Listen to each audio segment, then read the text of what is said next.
இந்த வீடு வந்து வாடகைக்கு வருது.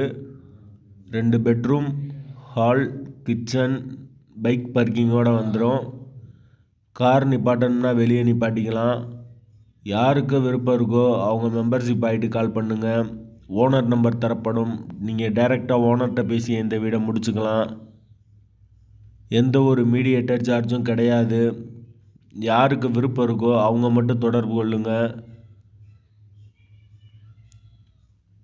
ஒரு வெஸ்டர்ன் டாய்லெட், ஒரு இந்தியன் டாய்லெட் வந்துடும். வீடு ஒரு நீட்டான வீடு. வாடகை 8000 ரூபா வரும். வீடு கிரவுண்ட் ஃப்ளோர் வீடு. கரண்ட்டு தண்ணி எல்லாமே செப்பரேட்டாக கொடுத்துருக்காங்க. வாசல் கிழக்கு பார்த்த வாசல். ஒரு மாஸ்டர் பெட்ரூம், ஒரு சாதா பெட்ரூம் வந்துடும். ஒரு சின்ன வராண்டா இருக்குது. வீட்டோட லொக்கேஷன் வந்து மதுரை பழங்கானத்தை தாண்டி பைக்கரான்ற ஏரியாக்கிட்ட வரும். மெயினான ஏரியா தான். வாடகை 8000 ரூபா. அட்வான்ஸ் 50,000 ரூபா வரும். யாருக்கு விருப்பம் இருக்கோ அவங்க மெம்பர்ஷிப் ஆகிட்டு தொடர்பு கொள்ளுங்கள்.